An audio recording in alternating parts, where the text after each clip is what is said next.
አርሰናልን አይደለም ማሸነፍ አይደለም ማስቆጠር አሁንም ኦን ታርጌት መሞከር የማይቻልበት ቡድን ወይ የማይቻልበት ደረጃ ላይ እየደረሰ ነው። 10ኛው ሳምንትም ለአርሰናል የተሳካ ነበር።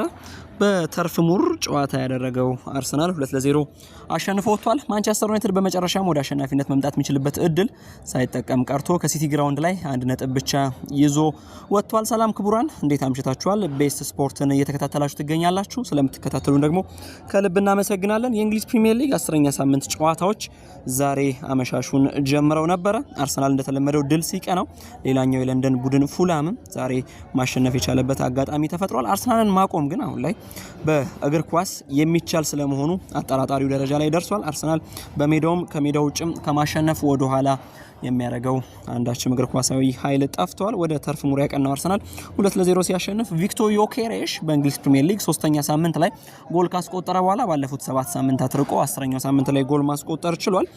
ዛሬም ከቆመ ኳስ አርሰናል ጎል አስቆጥሯል። የቪክቶር ዮኬሬሽ የመጀመሪያ ጎል ጋብሪኤል ማጋሊሽ ከገጨለት በኋላ የተቆጠረ ከቆመ ኳስ ወይም ከሴት ፒስ የመጣ ጎል ሆኗል። ሊሳንድሮ ትሮሳርድ በጥራት ያቀበለውን ኳስ ዴክላን ራይዝ አስቆጥሮ የጨዋታውን ልዩነት 2 አድርጎት አርሰናል 2-0 ማሸነፍ ችሏል። ዮኬሬሽ ከምንም ነገር በላይ ለአርሰናል ጎል ማስቆጠሩ መልካም አጋጣሚ ነው። እርግጥ ነው መጀመሪያ ሊድስ ላይ 2 ጎል ካስቆጠረ በኋላ ኖቲንጋም ፎረስት ላይ እንዳስቆጠረ ከዛ ለሳምንታት በተለይ እንደ ማንቸስተር ሲቲ፣ ሊቨርፑል፣ ኒውካስል፣ ፉልሃም፣ ዌስትሃም አይነት ቡድኖች ላይ ጎል ሳያስቆጠር ቆይቶ ነበረ።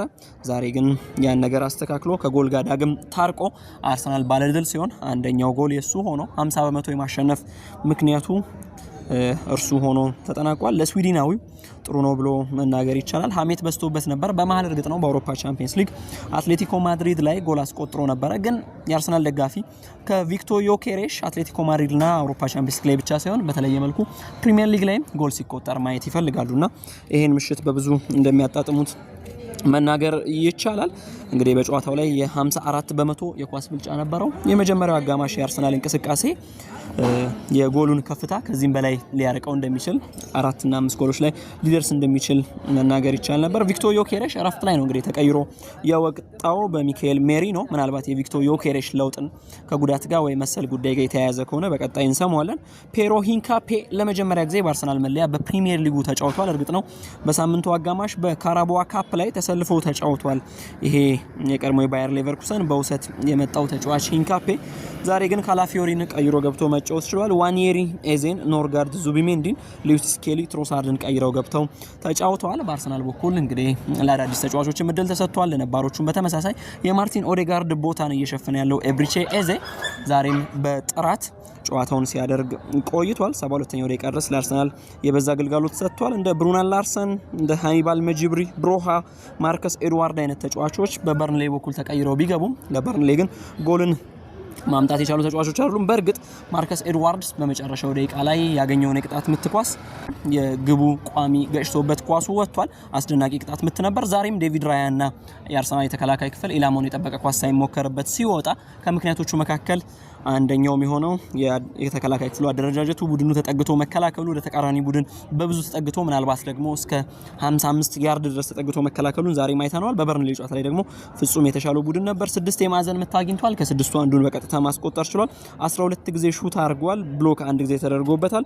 8 ኢላማቸውን የጠበቁ ሙከራዎችን አድርጓል። ዱቭራቭካ ብዙ የአርሰናል ኳሶችን ለመከላከል ሲፋለም ጥረት ሲያደርግ ያመሸበት ጨዋታ እንደነበረ መናገር ይቻላል። በተቃራኒው ግን ዴቪድ ራያ ዛሬም ኦን ታርጌት ሳይሞከርበት ሴቮች አድርጓል። ግን ደግሞ ሴቭ ያደረጋቸው ወደ ውጭ የሚወጡ ኳሶችን እንጂ በትክክለኛነት ኦን ታርጌት የሆኑ ኳሶች ሳይሞከርበት ወጥቷል። አርሰናል ያለፉትን 5 ተከታታይ ጨዋታ አሸንፏል። የሚገርመው ሁሉንም ጨዋታዎች ሲያሸንፍ ከኒውካስል ውጪ ሌሎቹ 4ቱን በ0 ነው ወይም ደግሞ ጎል ሳይቆጠርበት ነው።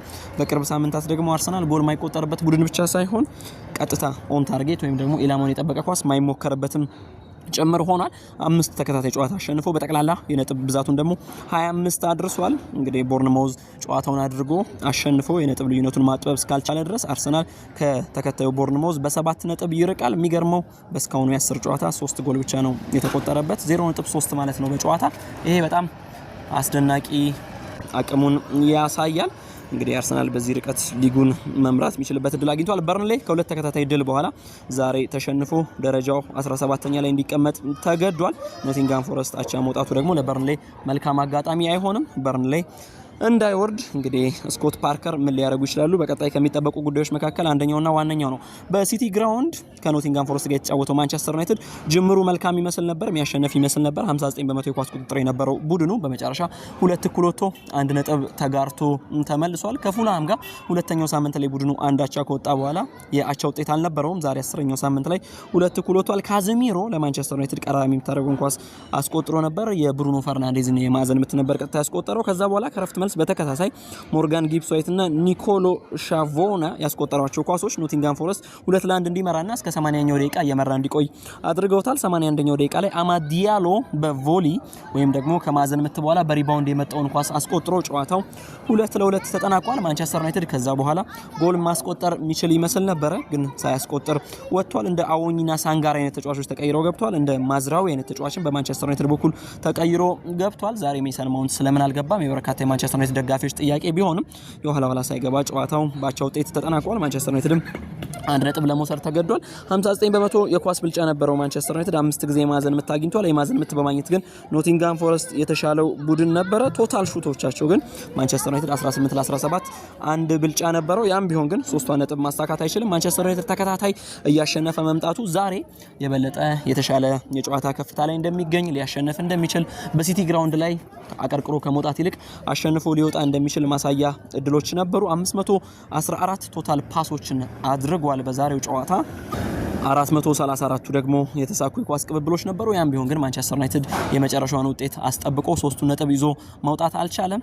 ጸጉሬን በ5 ተከታታይ ጨዋታ በማንቸስተር ዩናይትድ ጨዋታ ቆረጣለሁ ያለው ደጋፊ አሁንም ይቀጥላል። ሌሎች 5 ጨዋታ መጠበቅ ይጠበቅበታል። ምክንያቱም ዛሬ ቢያሸንፍ የቶትናምን ጨዋታ ብቻ ነበር ሊጠብቅ የሚገደደው። ማንቸስተር ዩናይትድ በጨዋታው ላይ በሳምንት አንድ የሚጫወት ቡድን አልመሰል ብሎ ነበር። የሆኑ ደቂቃዎች ላይ በትክክል የሚታይ ድካም ነበረበት። ከዛ በኋላ ግን ዳግም ሊያሸንፍ የተጠጋበት እድል ነበረው። አማድ ዲያሎ ጎሉን ካስቆጠረ በኋላ ሌላ ከማዕዘን ምትም እንዲሁ ጥሩ ኳስ አግኝቶ የማስቆጠር እድል ነበረው። ሩበን አሞሪም ልክ እንዳሉት ሁሉ 3 ጨዋታ ተከታታይ እንዳሸነፍ ነው 2 ጨዋታ ብንሸነፍ ወይ ብናጣ ዳግም ነገሮች ተቀልብሰው ይመጡብናል ያሉት ጉዳይ አሁን ዳግም ሊመጣባቸው ይችላል። ቤንያሚን ሼሽኮ ዛሬ በማንቸስተር ዩናይትድ መለያ ደካማ ከነበሩ ተጫዋቾች መካከል አንደኛው ነው። ብሪያን ምቡሞ በተመሳሳይ ሌኒዮሮ ተቀይሮ እስከ መውጣት ያደረሰውን የጨዋታ መጥፎ ጊዜ እንዳሳለፈ መናገር ይቻላል። ማንቸስተር ዩናይትድ እንግዲህ ኖቲንጋም ፎረስት ከሳምንታት የነጥብ ማጣት ጉዞ በኋላ ወይም ከ4 ተከታታይ ሽንፈት በኋላ ማንቸስተር ዩናይትድን አስተናግዶ አንድ ነጥብ አግኝቷል። ይሄ ለማንቸስተር ዩናይትድ መልካም አጋጣሚ አይመስልም። ምክንያቱም ፎረስት በተደጋጋሚ እየተሸነፈ ያለ ቡድን ሆኖ አንጄ ፖስቴኮግሉን አሰናብቶ ሾንዳይችን አምጥቶ ነበረ። ሾንዳይች ግን በሁለተኛ ሊግ ጨዋታቸው ላይ ቢያንስ አንድ ነጥብ መጋራት መውሰድ የቻሉበት አጋጣሚ ተፈጥሯል። ማንቸስተር ዩናይትድ አንድ ነጥቡን ተከትሎ 17 ነጥብ ላይ ደርሷል። በእርግጥ ከተሸነፈ 4 ጨዋታዎች ሆነዋል። ከአርሰናል ጋር ያለው የነጥብ ልዩነት አሁን 8 ነው። ይሄ ማለት 3 ጨዋታ ነው። ራሱን በዋንጫ ፉክክር ለማግኘት ገና ብዙ ሊቀረው እንደሚችል ማሳያ ነው። እንደ ማንቸስተር ሲቲ አይነት ቡድኖች ደግሞ ካሸነፉ ከማንቸስተር ዩናይትድ በላይ መቀመጥ ይችላሉ። እነ ሊቨርፑል እነ ብራይተን ብራይተን እንኳን አሸንፎም እዚሁ ጋር ነው። ሊቨርፑል ካሸነፈ አስቶን ቪላ በተመሳሳይ የሚያሸንፍ ከሆነ ከማንቸስተር ዩናይትድ በላይ መቀመጥ ይችላሉ። ኢቭን ቼልሲም ካሸነፈ ከማንቸስተር ዩናይትድ በላይ ይቀመጣሉ። አሁን ማንቸስተር ዩናይትድ ለጊዜው 5ኛ ደረጃ ላይ መቀመጥ ይችላል። በተቃራኒ ኖቲንጋም ፎረስት ከወራጅ ቀጠና የሚያስወጣ ነጥብ ባያገኝም ግን ቢያንስ አንድ ነጥብ አግኝቶ 18ኛ ላይ እንዲቆይ የነጥብ ከፍታውንም ወይም ደግሞ የሰበሰበው ነጥብ ወደ 6 እንዲጠጋለት ምክንያት ሆኗል። ሌሎች በዛሬ ምሽት በተካሄዱ ጨዋታዎች ፉላም ወልቭስን 3-0 አሸንፏል። ክሪስታል ፓላስ ብሬንፎርድን 2-0 አሸንፏል። ብራይተን በተመሳሳይ ሊድስን 3-0 አሸንፏል። ቀድሞ በተከናወኑ ጨዋታዎች እንግዲህ ማንቸስተር ዩናይትድ ከኖቲንጋም ፎረስት ያደረጉት ጨዋታ ብቻ ባቻ ሲጠናቀቅ ሌሎቹ እንዳለ በ0-0 ፉላምን፣ ክሪስታል ፓላስን፣ አርሰናልን፣ ብራይተንን በተለይ ሶስቱን የለንደን ቡድኖች አሸናፊ ያደረገ ምሽት ሆኖ ተጠናቋል። አርሰናል ሊጉን ይመራል። ቦርንማውዝ፣ ቶትናም፣ ሰንደርላንድ፣ ማንቸስተር ዩናይትድና ማንቸስተር ሲቲ ይከተላሉ። ክሪስታል ፓላስ፣ ብራይተን፣ ሊቨርፑል፣ አስቶን ቪላ እስከ 10ኛ ያለውን ደረጃ ይዟል። ኤቨርተን፣ ሊድስ፣ በርንሌይ፣ ኖቲንጋም ፎረስት፣ ዌስትሃም እና ወልቭስ ደግሞ በወራጅ ቀጠናው ላይ የተቀመጡ ቡድኖች ናቸው።